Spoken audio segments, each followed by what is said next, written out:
What is the most haunting family secret that you know? When he shattered her arm, she spun a tale about falling from a ladder. A flimsy facade that fooled no one but protected everyone from having to confront the truth festering beneath the surface of our family's polite silence.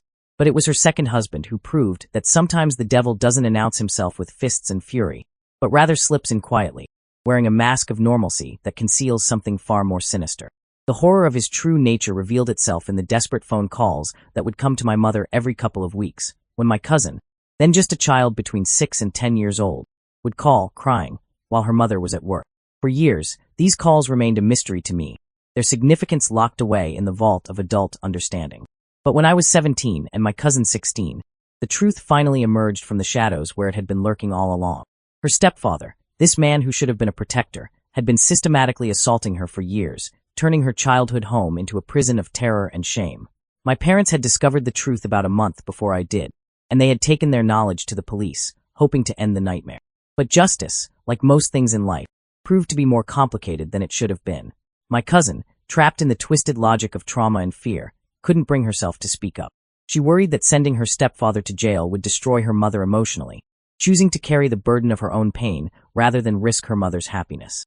Not long after the truth came to light, that entire branch of our family tree was transplanted to the other side of the state, putting physical distance between themselves and the horror they were leaving behind. Her stepfather was never held accountable for his crimes, never had to face the consequences of the childhood he had stolen, the innocence he had shattered. But sometimes the universe has its own way of dispensing justice, grinding slowly but exceedingly fine. Now, years later, her former stepfather is watching his body betray him, piece by piece, as poorly managed diabetes takes its toll. He's losing parts of himself incrementally, his body decaying while he's still alive to witness it. It's not true justice. Nothing could ever really balance the scales of what he did. But there's a certain poetic symmetry in watching him lose control over his body, just as he once robbed my cousin of control over hers. It's a cold comfort, this karmic retribution, but it's something. In the absence of legal justice, we find ourselves taking what satisfaction we can in watching nature exact its own form of punishment. Yet even as we witness his slow deterioration, we know it can never truly compensate for the years of childhood he stole, the innocence he destroyed, the trust he shattered. The real tragedy isn't just what happened, but how it continues to ripple through time, affecting relationships and trust and the ability to feel safe in one's own skin. Some wounds heal but leave scars that change how we move through the world forever. And sometimes the heaviest burden isn't the secret itself, but the knowledge that justice, when it comes at all, rarely looks the way we think it should. Story 16. When I was very young, death was explained to me in the gentle terms children are often given. My grandfather on my mother's side had passed away from leukemia, a clinical word that meant little to my young mind, except that it explained why Mom kept flying out to Iowa, her visits becoming more frequent as the end drew near. The story was simple, clean, and complete, or so I thought for 18 years. The truth, like most family secrets, emerged in the casual way that life-altering revelations often do. My brother, during an ordinary conversation, asked me a question that would unravel the carefully constructed narrative of our childhood. How do you think Grandpa died? When I responded with the certainty of someone reciting a long-memorized fact. Leukemia, of course. His next words shattered the foundation of that belief. That's what I always thought too, he said, his voice carrying the weight of a different truth. But according to our older brother, he actually killed himself. Mom never told us because she wanted to protect us, but apparently he was severely depressed. Those trips to Iowa? People were worried about him. That's why she went out there in the first place. The revelation hit me like a physical blow, forcing me to re-examine every memory, every story, every subtle expression that had crossed my mother's face when Grandpa was mentioned. Suddenly, her grief took on new dimensions, her silence about certain aspects of his life gained new meaning. The past wasn't just being rewritten, it was being seen clearly for the first time. I've never had the courage to ask my mother if this is true. The thought of forcing her to relive that loss, to peel back the protective layers she had wrapped around her children's understanding of death, seems cruel. Even if the story isn't true, I can't bear the thought of making her contemplate his death all over again, of watching her face as she processes the fact that we might think her father had taken his own life. Curiosity has led me to search Iowa death records, typing in his name along with various keywords related to suicide, hoping to find some confirmation or denial of this alternative narrative. But my searches have yielded nothing conclusive, leaving me in that uncomfortable space between knowledge and uncertainty. From what I've heard, he was a brilliant man, a space engineer whose mind helped push the boundaries of human achievement. The thought that such a bright light could have been extinguished by the darkness of depression adds another layer of tragedy to his loss. It makes me wonder about the weight of genius, about how the same mind that could reach for the stars might also harbor shadows deep enough to drown in. The possibility of this truth has changed how I think about mental health, about the masks we wear, about the stories we tell our children. If my grandfather did take his own life, then my mother's decision to shield us from that truth speaks to both her protective instincts and the stigma that still surrounds mental illness and suicide. Her choice to give us a simpler narrative might have been an act of love, but it also reflects society's struggle to speak openly about depression and its devastating consequences. Sometimes I find myself studying old photographs of him, looking for signs of the darkness that might have been lurking behind his smile. But photographs, like the stories we tell our children, often show only what we want to see. The truth, whether it's leukemia or suicide, doesn't change the fact that he was loved, that he was brilliant, that his loss left a hole in our family that can never truly be filled. Perhaps some questions are better left unanswered, some truths better left unexplored. But I can't help wondering if by protecting us from the darkness of his death, we lost the opportunity to fully understand and celebrate the complexity of his life. Story 17. A little over a year ago, death gathered our family together for my aunt's funeral, drawing distant relatives from the far corners of our extended family tree. My father's family is vast. He had 7 siblings, so the funeral home was filled with cousins and cousins once removed, faces both familiar and strange, all united in grief. During a serious conversation with one of my cousins, I noticed a man in his 50s hovering at the edges of our gathering. There was something unsettling about his presence, something that made my skin crawl even before I understood why. He exuded an aura of desperate belonging, like a ghost trying to make itself visible to the living. I kept my responses to his attempted conversations clipped and cold, trying to escape the creeping unease he inspired. What struck me as even more peculiar was my grandmother's behavior. Every time this man approached her, trying to engage in conversation, she would turn to stone. Her eyes would glaze over, her face would become an expressionless mask, and she would act as if he were completely invisible, as if the very air he occupied was empty space. The mystery of his identity and my grandmother's strange reaction might have remained unexplained if not for a conversation I overheard a few days later. My father and the same cousin I had been speaking with at the funeral were talking in low voices, unaware of my presence. Their words unveiled a truth so shocking it seemed to rewrite our entire family history. This man, this stranger who had tried so hard to be acknowledged, was the living embodiment of a secret that had festered in our family's heart for decades. He was the child of my grandmother and my deceased aunt's husband, the product of an affair that shattered all conventional boundaries of family loyalty. My grandmother had betrayed not just her marriage vows, but her own daughter, by sleeping with her son-in-law while my grandfather was serving time in jail. After the child was born, my grandmother had given him up for adoption, an act that seemed both cruel and merciful in equal measure. From that day forward, she had refused to acknowledge his existence, turning him into a ghost in his own family story.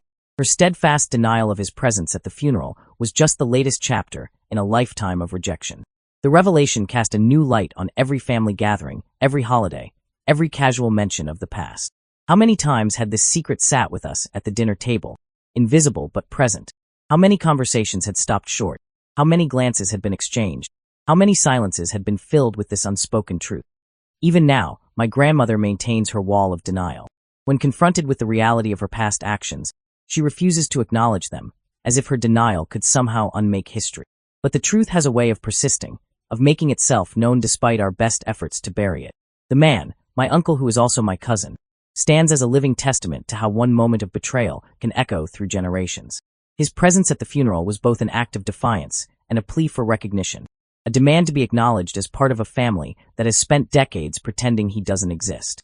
Sometimes I wonder about the weight of carrying such a secret, about how it feels to be the physical embodiment of a truth that your own mother refuses to face. What does it do to a person to be denied not just once at birth, but continuously, repeatedly, every time they try to claim their place in their own family story? Story 18. Let me share 3 tales from our family's archive of secrets, each one darker and more twisted than the last, like Russian nesting dolls of deception and betrayal. The first story revolves around my cousin.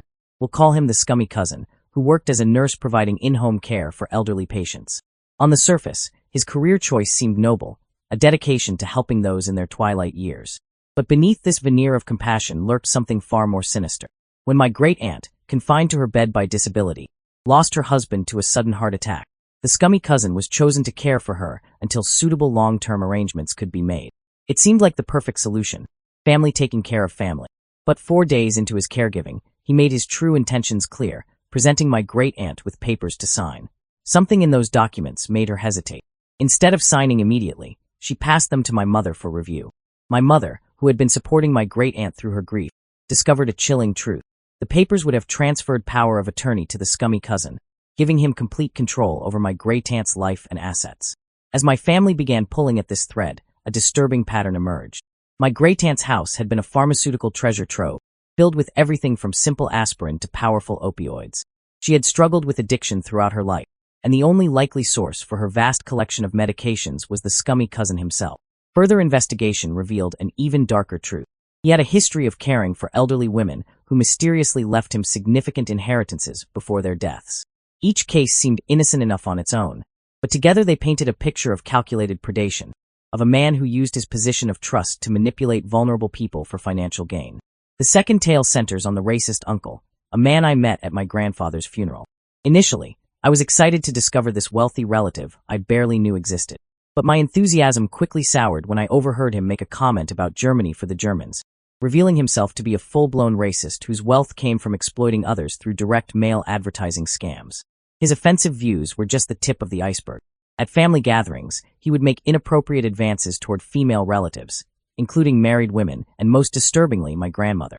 His behavior reached a breaking point at one family reunion when his drunken advances led to a fist fight with another uncle, resulting in his banishment from family events for years. The final story is a tragic romance that challenges our understanding of love and sacrifice.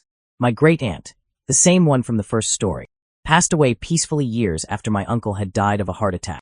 At her funeral, I commented to my mother about how sad it was that they never had children, joking about their relationship while praising my uncle's dedication in caring for her through 20-plus years of illness.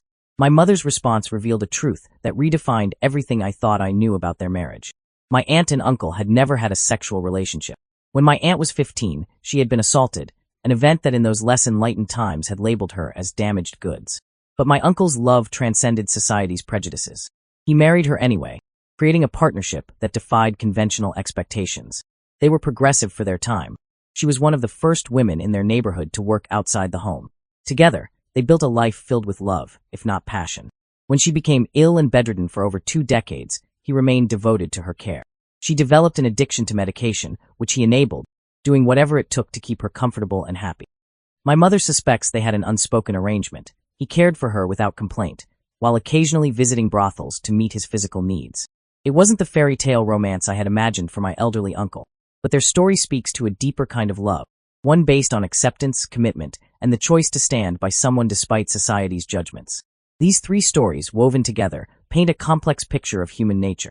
The capacity for both exploitation and sacrifice, the darkness that can hide behind respectable facades, and the unexpected forms that love can take.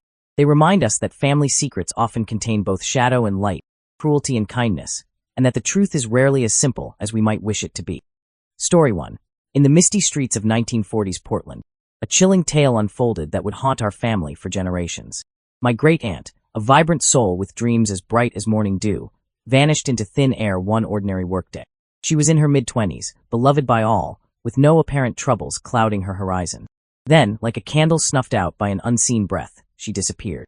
The family was devastated, their minds conjuring the darkest scenarios: kidnapping, murder, or worse. But fate had a twist in store. 8 years later, her brother found himself in Chicago on business. As he navigated the bustling streets, time seemed to freeze as he spotted a familiar figure, his long-lost sister, walking casually through the crowd as if she'd never vanished. Heart-pounding, he called out her name. The moment their eyes met, recognition flickered across her face like lightning in a storm.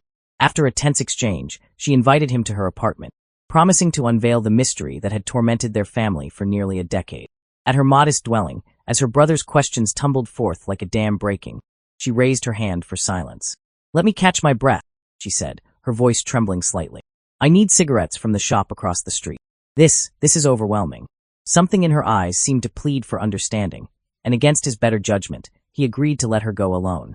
She never returned, becoming a ghost in their family history twice over.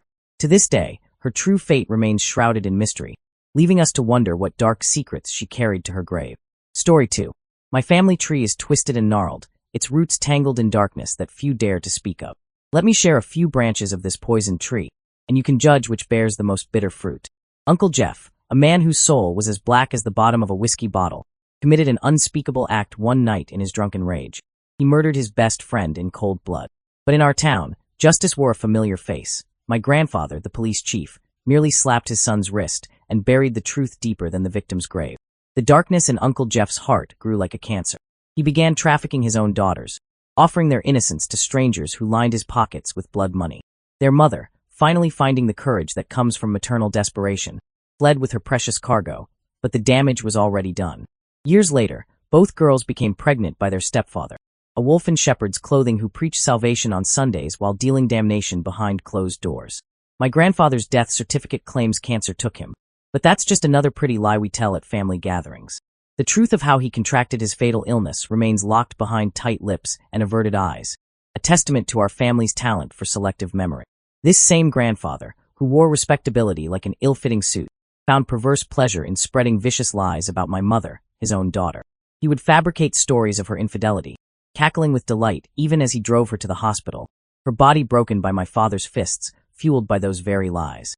The saga of my grandmother's cruelty rivals any Greek tragedy.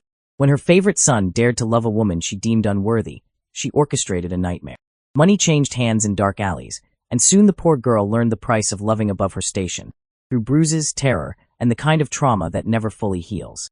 Then there's my sister's story, a chapter written in pain and sealed with society's indifference. She fled from home, only to face horrors that no one should endure. Instead of comfort, she found mockery at her family's table. Her trauma transformed into cruel jokes that echoed through the years until shame finally silenced them.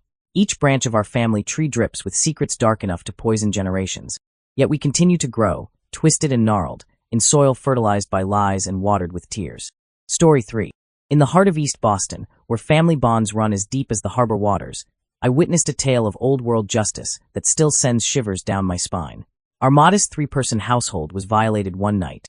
Thieves had broken in and stolen my grandmother's precious Italian jewelry, heirlooms that carried the weight of generations in their golden embrace. I was barely 10, watching with wide eyes as my Italian grandfather spoke to the police in measured tones, his accent thick, but his dignity unshaken. With a polite firmness that masked steel, he declined their assistance and made a few quiet phone calls after they left. The air in our home crackled with unspoken tension. Shortly after, the phone rang, its shrill cry cutting through the silence. My grandfather answered, his voice dropping into the musical cadence of his mother tongue, words I couldn't yet comprehend flowing like a dark river. When he hung up, he planted a gentle kiss on my grandmother's cheek and walked out the door with the determined stride of a man on a mission. His parting words, "Blocca la porta," echoed in my childish mind. Fascinated by the dramatic flair of my family's Italian exchanges, I repeated the phrase like a spell. "Blocca la porta, blocca la porta." The words danced on my tongue until curiosity got the better of me, and I asked my grandmother their meaning. "Lock the door," she translated simply, her eyes holding secrets I was too young to read. Years later, my mother unveiled the truth behind that night. A friend of my grandfather's had spotted two men attempting to fence my grandmother's jewelry at a local Italian cafe. My grandfather's final words on the phone had been a heavily accented version of "lock the door," a warning, a promise, or perhaps both. What transpired in those 15 minutes before my grandfather returned, jewelry in hand, remains a mystery wrapped in silence. But in those precious minutes, an old-world form of justice was served, leaving me with a story that blurs the lines between right and wrong, and reminds me that some family secrets are better left in the shadows where they belong. Story 4. The truth I'm about to share shatters the foundations of my existence. My uncle is my father, and my aunt is my mother. But the story behind this revelation is stained with more than just forbidden love. It's painted in shades of trauma, addiction, and violence that still haunt our family to this day. My father returned from the killing fields of Vietnam in 1969, but the man who came home was merely a shell of his former self. Whatever horrors he witnessed in those steaming jungles had carved hollow spaces in his soul that he desperately tried to fill with heroin and alcohol. In this haze of chemical comfort, he met my mom, and their relationship blazed like a match in a powder keg, intense, destructive, and destined to end in explosion. Their marriage was a hurricane of substance abuse and chaos, with my arrival bringing no calm to the storm. Then came that fateful day, when I was barely 10 months old. The garage became a theater of horror as my father's demons finally broke free. In a moment of drug-fueled rage, he committed an act so heinous it still makes my blood run cold. He grabbed me, his infant child, and threw me headfirst onto the concrete floor. The impact was devastating. My skull fractured like fine china, a piece of bone dislodging to expose my vulnerable brain. My mother, witnessing this nightmare unfold, acted on pure maternal instinct. She struck him with whatever she could grab, a shovel, they say, But this only served to unleash an even darker fury. He stormed to his car, retrieved a gun, and in a sequence of events that still plays out in slow motion in my nightmares, he shot my mother in the face before turning the weapon on himself. In the span of mere minutes, I had lost both parents and nearly my own life. The following year was a blur of hospital rooms and uncertain prognosis. Doctors feared permanent brain damage, but somehow, like a flower growing through concrete, I survived and thrived. Yet the scars remain, both physical and emotional. My skull still aches where it was once shattered, and my mind carries burdens no child should bear. But this story has a glimmer of light in its darkness. My great-aunt and uncle stepped forward from the shadows of this tragedy, adopting me and raising me as their own. They became the parents I needed, not the ones fate had originally dealt me. To this day, they are simply mom and dad to me, proof that sometimes family is built not through blood, but through love and choice. Story 5. When I was 21, my oldest sister shared a secret that would plant a seed of doubt about my very identity. Like a whisper in a storm, she told me of a trauma she'd endured at 17, a brutal assault by a stranger that our large family had buried in silence. The revelation hit me like a thunderbolt, not just for its horror, but because of what it made me question about myself. You see, my sister is 17 years older than me, and people often remark that we could be twins, our resemblance so striking it turns heads. This coincidence took on a darker meaning as I began to dig into my own history. For a class project, I had once asked my mother about my birth, only to find her memories suspiciously hazy. Basic details, who was in the delivery room, the time of my arrival, seemed to slip through her fingers like water. My parents, devout Southern Baptists, stood firmly against abortion in any circumstance. As these pieces began to align in my mind, a chilling possibility emerged. Could I be my sister's child, conceived in violence and raised as my grandparents' daughter to protect her from scandal and shame? The thought haunted me like a ghost, following me through sleepless nights and uncertain days. The possibility seemed to explain so much: the age gap, our uncanny resemblance, my mother's convenient memory lapses. I could see my religious parents making such a choice, wrapping a tragedy in a lie to preserve both my sister's future and an innocent life. But the weight of this uncertainty became too heavy to bear alone. Yet I couldn't bring myself to ask my sister directly. How could I make her relive that trauma just to satisfy my curiosity? How could I risk making her pain about my identity crisis? The question burned in my throat unasked, until finally, I found another way. My older brother, who was 12 when I was born and now shares my home, became my unexpected confidant. When I finally voiced my suspicions, he didn't laugh or dismiss them. Instead, he looked me in the eyes and gave me the truth I'd been seeking. I was, without doubt, our parents' daughter and his sister. His certainty carried the weight of someone who had witnessed my arrival into this world, and I knew in my heart he had no reason to lie. While the truth wasn't the dramatic revelation I'd imagined, it brought something more valuable: peace. The knowledge that my existence hadn't compounded my sister's trauma lifted a burden I hadn't realized I'd been carrying. Sometimes, it seems, the most powerful family secrets are the ones we imagine in the shadows of truth. Story 6. I suppose my childhood itself is the family secret, though it's one that echoes through every hallway of my past. To the world, my grandmother is known as my mother, but the truth is far more complex and painful than that simple statement suggests. My biological mother, a woman whose face I can barely remember now, married a monster wearing the mask of a man. He haunted my early years with his abuse, casting shadows that stretched far beyond my 5th birthday. The darkness might have continued indefinitely if not for a friend who became my unwitting savior. When I finally found the courage to confide in them, their parents alerted the school, and the carefully constructed facade of our happy family began to crumble. But what happened next carved an even deeper wound. Instead of protecting me, instead of facing the demon she had invited into our home, my mother chose him. She didn't just choose him.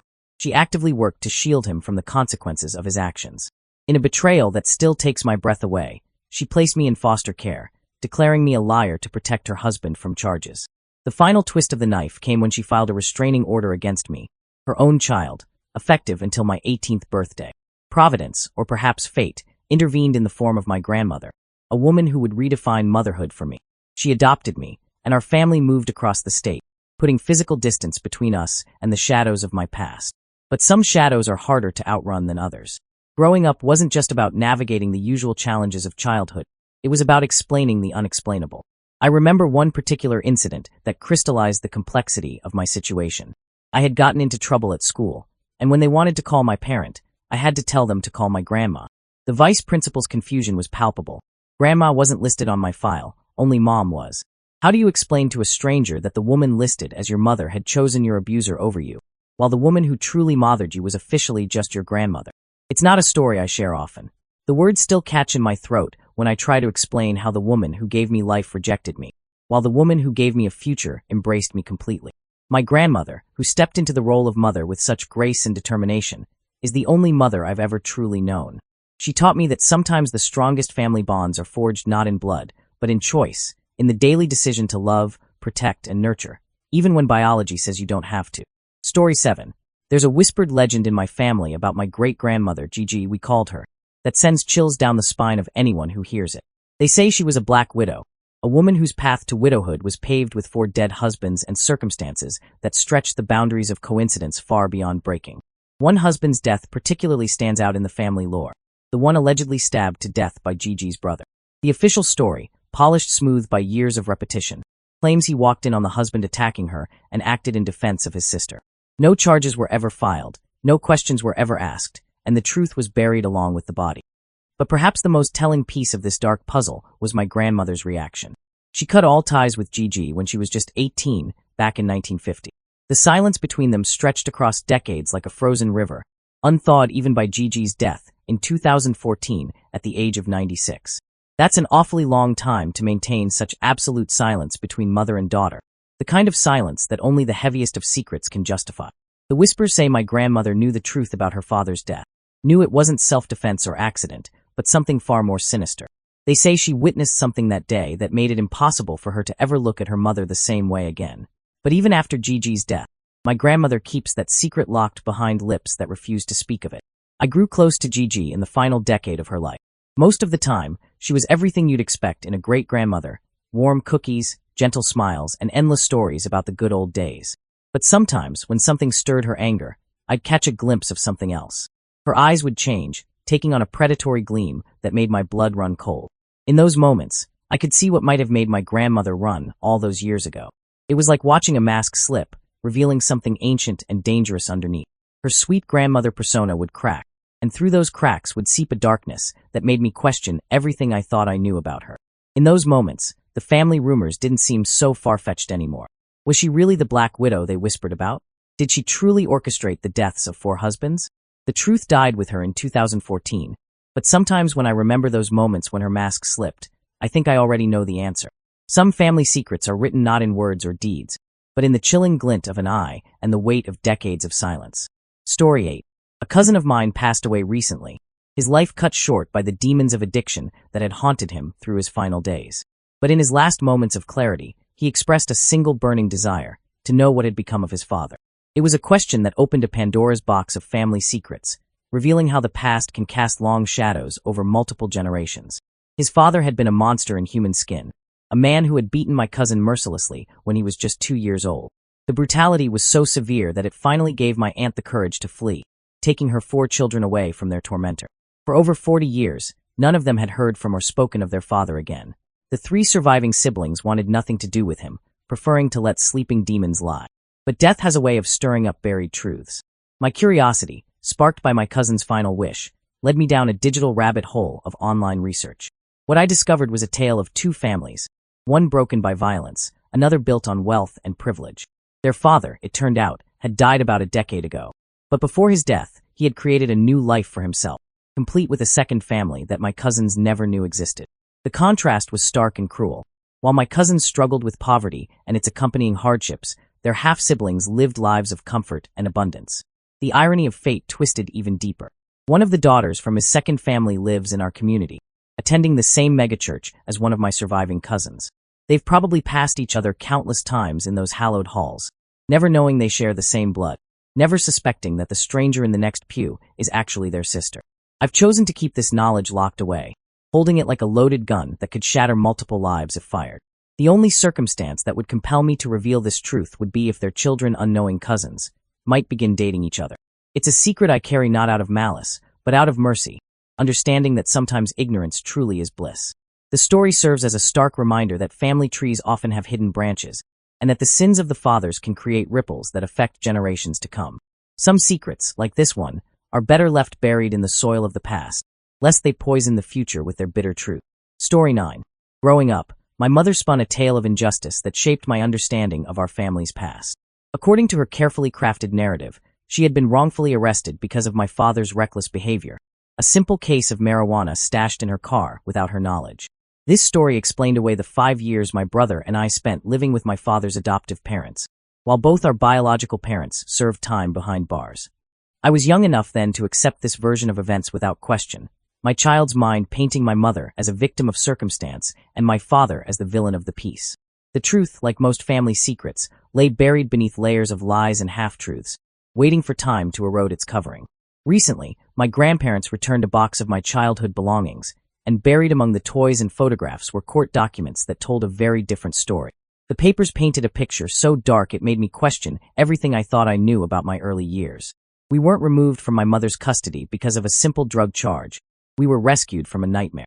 The house, according to official reports, was barely habitable, teetering on the edge of squalor.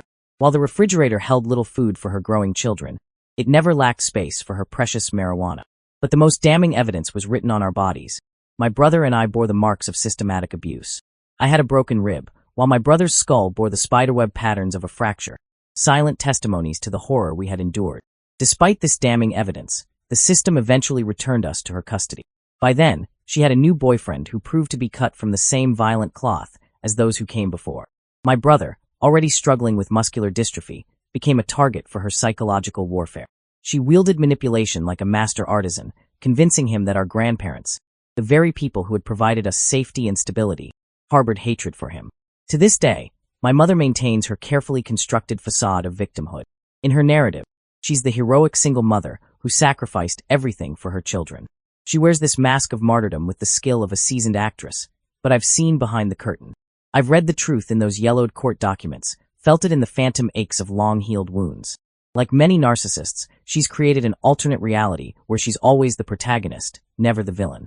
She'll never admit to the truth, never acknowledge the pain she caused. Her version of our family history will always paint her as the victim of circumstance, rather than the architect of our suffering. But sometimes, the most devastating family secrets are the ones we tell ourselves, the lies we construct to avoid facing the darkness in our own hearts. Story 10. In the shadow of World War II lies a love story that haunts our family to this day. A tale of passion, promises broken, and a child who might never know their true heritage. My mother and I carry the weight of near certainty that my grandfather fathered a child with his girlfriend while stationed in Europe during the war. A secret he took to his grave with only the faintest traces left behind. He rarely spoke of his time overseas, like many of his generation who carried the weight of war's memories. But we knew of her, the woman who had captured his heart in a foreign land torn apart by conflict. Their love bloomed amidst the chaos of war, a flower growing through the cracks of destruction. He had promised to send for her once he returned to the United States, a promise that would remain unfulfilled, joining countless other wartime vows lost to the winds of history. At the time, we dismissed it as just another bittersweet wartime romance, the kind that filled novels and movies of the era. How many soldiers had left behind broken hearts across Europe? How many promises had been made in the heat of passion, only to cool in the harsh light of peacetime reality? But after my grandfather passed away, we discovered something that transformed this simple story into something far more complex and haunting. While sorting through his belongings, we found a photograph that had yellowed with age, but lost none of its power to shock. On the back was a simple note confirming her identity as his girlfriend, but it was the image itself that told the real story. In the photograph, she stood radiant with youth and hope, her hand resting purposefully on a clearly pregnant belly, her smile bright with promise for the future. She wasn't trying to hide her condition, quite the opposite. She seemed proud, happy, expectant not just of the child she carried, but of the life she thought awaited her in America. The discovery left us with questions that gnaw at our consciousness. Why did my grandfather never send for her? What became of her and the child she carried? Somewhere in Europe, do I have cousins who share my blood, but will never know their American family? The thought that there might be relatives across the ocean, carrying my grandfather's features, speaking a different language, living entirely different lives. It's both fascinating and heartbreaking. These questions have taken on new weight in the age of DNA testing and global connectivity. Sometimes I find myself studying the faces of European tourists, wondering if I might catch a glimpse of my grandfather's eyes or his distinctive nose, some genetic echo of the secret he kept. The possibility that I could pass my own flesh and blood on the street without knowing it adds a layer of poignant mystery to every international encounter. The photograph now sits in my mother's drawer, a paper ghost that reminds us how war doesn't just reshape nations. It reshapes families, creating branches of family trees that grow in shadows, their existence known but their fruits forever out of reach. Story 11. Some family secrets are whispered in shadows, passed down through generations like dark heirlooms. But the one I'm about to share was buried so deep, it took decades for its horror to surface. It's the story of my aunt, a teenage mother, and a moment of unspeakable darkness that would haunt our family forever. When my aunt was 15, she went into labor at home. My uncle, trying to help, assisted with the delivery. The baby came into this world breathing and healthy, a miracle of new life in their modest home. My uncle stepped out briefly to fetch supplies for the umbilical cord, leaving his sister alone with her newborn child. In those few precious moments, something happened that would cast a shadow across our family for generations. When he returned, the baby's cries had ceased. The silence that greeted him was heavy with unspoken horror. "What did you do?" he demanded, his voice trembling with dawning realization. My aunt's response, delivered with chilling casualness, was simple. It just stopped breathing. Later, in a moment of terrible clarity, she confessed to smothering her own child. The admission came without emotion, as if she were commenting on the weather rather than describing the extinction of a new life. The contrast between her detachment and the magnitude of her action made the revelation all the more horrifying. When my grandfather, a hardened World War II veteran who had witnessed the worst of human nature on the battlefields of Europe, learned what had happened, his reaction was volcanic. Despite all the horrors he had seen in war, this domestic tragedy broke something in him. He nearly beat my aunt to death in his rage, before turning to the grim task of burying his grandchild in the backyard. My mother, who was only 8 or 9 at the time, recalled how her father, this strong, stoic man who had faced the horrors of war without flinching, wept uncontrollably as he dug that tiny grave. But the darkness didn't end there. This wasn't an isolated incident in my aunt's young life. Through her teenage years, she had several pregnancies. One baby was stillborn, and another, according to family whispers, she burned. Each incident added another layer to the family's burden of silence, another secret to be buried alongside those innocent lives. Years passed, and like many dark things that fester in the shadows, this story took on new dimensions. In what seemed like a twist of cosmic irony, or perhaps an attempt at redemption, my aunt later became a Methodist preacher. She would stand at the pulpit, preaching about salvation and forgiveness, while those who knew her past sat in the pews, carrying the weight of knowledge that could shatter her carefully constructed new identity. She's gone now, passed away to whatever judgment awaits on the other side. But her actions left a legacy of darkness that continues to ripple through our family. It's a reminder that sometimes the most horrifying monsters aren't found in war zones or battlefields, but in the quiet moments of domestic life, wearing the faces of those we should be able to trust the most. The most chilling aspect of this story isn't just what happened, but how it transformed our family. How do you reconcile the image of a young mother taking her child's life with the later vision of her preaching about divine love? How do you carry the knowledge that someone capable of such acts shared your blood, sat at your family table, and eventually stood before a congregation as a spiritual leader? These questions have no satisfying answers, only the hollow echo of what might have been, the lives unlived, the family members we never knew, and the weight of secrets that continue to haunt us through the generations. Story 12. The darkest chapters of our family history are often written in the moments of greatest vulnerability. My parents recently shared with me a tale of calculated cruelty that has haunted our family since the late 1930s. A story of betrayal so profound it poisoned a marriage for decades to come. I had always known about my mother's stillborn sister, born before her, but the true horror of that loss remained veiled until recently. The truth, when it finally emerged, was more chilling than any ghost story. My grandfather, upon learning of my grandmother's labor, made a promise that would reveal the depths of his malice. He assured her he would fetch the doctor, a simple act of basic human decency that any husband should provide. Instead, he disappeared, leaving her alone in their remote home, miles from any help. For over 24 hours, my grandmother endured the agony of labor in complete isolation. The pain of childbirth became a torture chamber of solitude, her cries for help echoing off empty walls. When my grandfather finally returned with the doctor, it was far too late. The baby was gone, and my grandmother had nearly followed her child into death's embrace. The most haunting aspect of this tragedy is not just the loss of life, but the deliberate nature of my grandfather's actions. This wasn't a moment of panic or incompetence. It was a calculated act of cruelty, a husband's conscious decision to abandon his wife in her hour of greatest need. Yet, in the fashion of that era, they remained married, their relationship a tomb where they buried their truth alongside their lost child. This dark chapter cast long shadows over their marriage, shadows that I witnessed in their interactions throughout my childhood.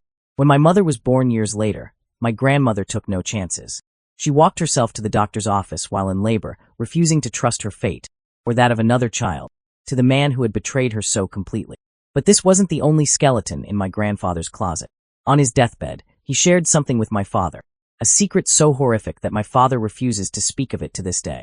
Whatever terrible deed my grandfather confessed in those final moments, it was something that even my father, a Vietnam veteran who has spoken openly about the horrors he witnessed in war, deems too disturbing to share.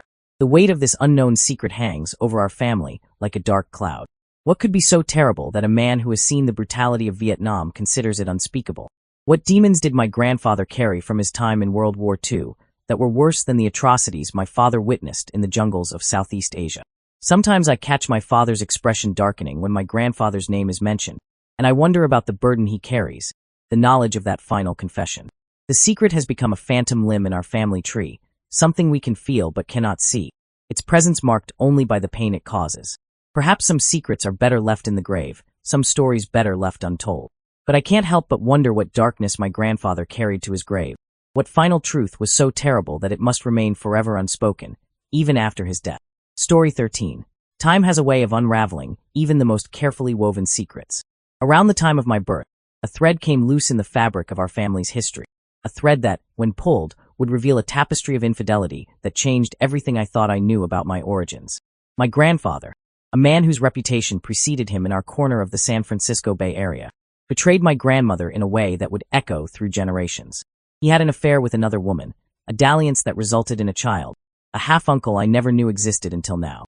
At 29, I find myself one of the few keepers of this long-buried truth, a secret I discovered through an unexpected series of events.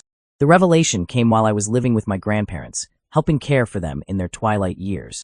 One ordinary afternoon, my grandfather asked me to help him set up online banking, a simple task that would unexpectedly unlock a door to our family's hidden past. As I worked to establish automatic payments, he mentioned they were for someone named Julia. Confused, thinking it might be a utility company or service provider, I asked for clarification. His response came with the casual brutality of a man too old to maintain pretenses. To get back at your Nana. Those 6 words opened a floodgate of truth that had been held back for decades. Over the next 2 hours, he unspooled a tale of betrayal and revenge that left me reeling. It seems my grandmother had been unfaithful first, a transgression that wounded my grandfather's pride so deeply that he sought the coldest form of revenge, creating a child with another woman. This act of retaliation resulted in a half-uncle who walks the same earth as me, shares my blood, but might as well exist in another universe. The existence of this uncle, my age, my contemporary, haunts me with possibilities. What would it be like to meet someone who is simultaneously my uncle and my peer? What features of my grandfather's face might I recognize in his? What shared mannerisms or traits might we discover? But my oldest uncle, when approached about this shadow branch of our family tree, refuses to speak of it.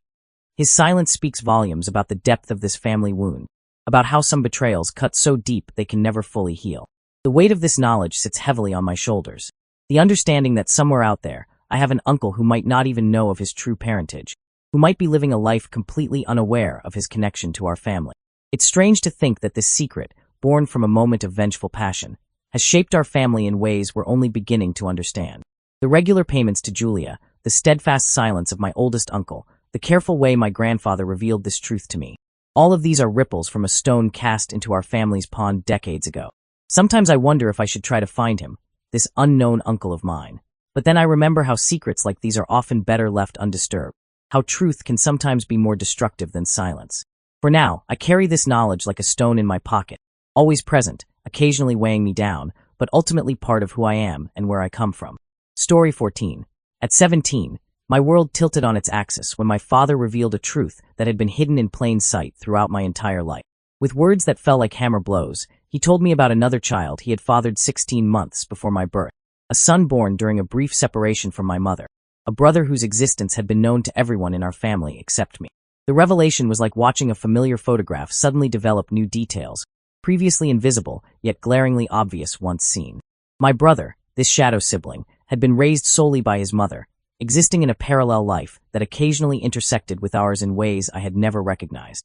My father hadn't met him until he was 13, all while maintaining what I had believed to be a perfectly normal marriage with my mother. The most stunning aspect of this secret wasn't just its existence, but the web of silence that had been woven around it.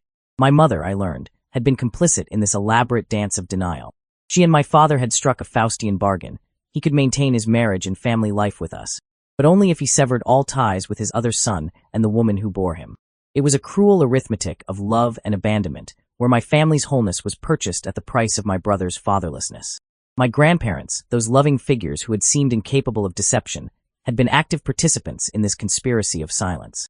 They had orchestrated elaborate schemes during holiday visits, hiding away photographs that might reveal the truth, carefully editing family stories to exclude any mention of this other branch of our family tree. Their dedication to maintaining this illusion was both impressive and heartbreaking. The weight of this knowledge settled heavily on my shoulders. I found myself grappling with a peculiar form of survivor's guilt. Why had I been the child my father chose to stay with? What twist of fate or circumstance had granted me the privilege of a complete family while my brother grew up without a father? The randomness of it all seemed both arbitrary and cruel. Yet from this tangle of secrets and lies, something unexpected began to grow. Over time, I've been able to forge a relationship with my brother, building bridges across the chasm that our father's choices had created. It's a delicate dance of shared history and separate lives, of finding common ground in the very circumstances that had kept us apart. More surprisingly, my father and brother have also begun the slow, careful work of building their own relationship. It's a process marked by tentative steps and careful conversations, each interaction carrying the weight of decades of absence. Their growing bond is like watching a time-lapse of a plant pushing through concrete, slow, difficult, but persistent in its determination to reach the light. The situation isn't perfect. How could it be, given its foundations? But there's a kind of resolution emerging from the chaos of truth. We're learning to navigate this new reality together, this expanded definition of family that includes both the comfortable lies of the past and the uncomfortable truths of the present. Sometimes I catch myself wondering about the parallel universe where this secret was never kept, where my brother and I grew up knowing each other, where our family found a way to embrace complexity rather than hide from it. But then I remember that families aren't built on what-ifs. They're built on what is, on how we choose to move forward once the truth comes to light. Story 15. My father's sister has always had an uncanny ability to find men who wear their darkness like a second skin. Her first husband, the father of her eldest child, painted his love in bruises and broken bones.